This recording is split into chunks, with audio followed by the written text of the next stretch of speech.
I struggle, as most people do, in the flesh, that you want to have credibility. So you want to make sure that your theological training is right, and you don't want to come unprepared for anything. But at the same time, you want to let go of the fact that this is a spiritual work that only God can do, and trust in God to do what only He can. So how do we do that?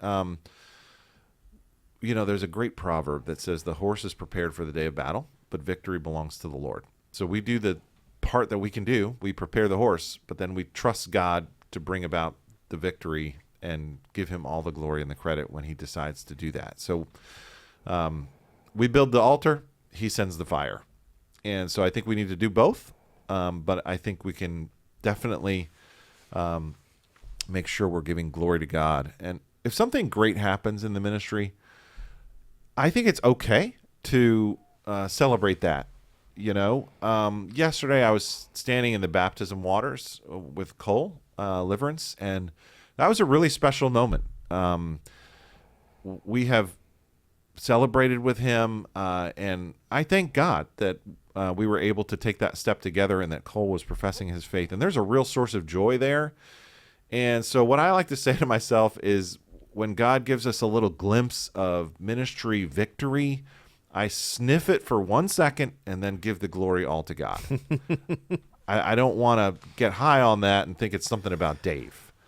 This is God's doing. But ours is the joy of being these clay pots that God works through. And that's a wonderful privilege. Mm-hmm. So something to work on, but every night when I put my head on the pillow, it's like, okay, God, good stuff happened today, but let me take this second to transfer all the glory over to you. This is only possible because of your grace and mercy.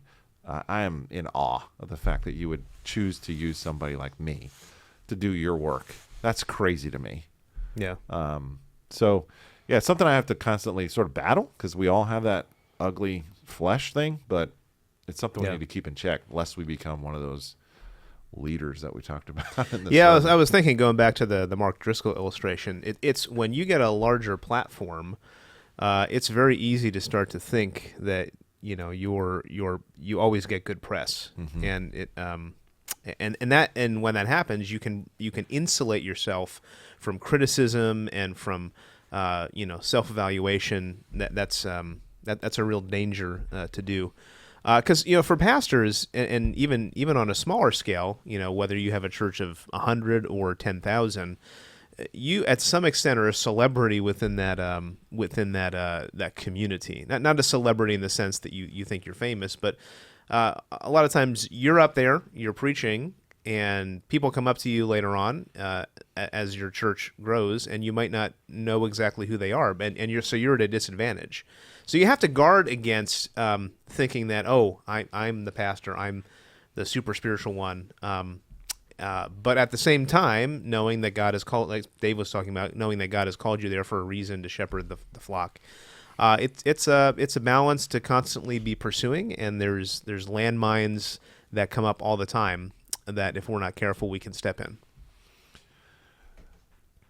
There's a chart in the making, and it's not totally formed in my brain, but I'm thinking of a matrix where there's like a chart or a matrix, 4 boxes, and like there's strength and weakness on the one x-axis, and then there's good and bad on the y-axis. So it's like there's good strength and bad strength, then there's good weakness and bad weakness.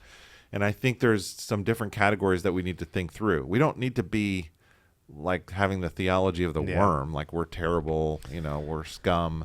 That's not healthy. But at the same time, we don't want to be like overly confident in the, spiritual gifting. That's powering up, and that's taking too much credit for that. So that's like bad strength.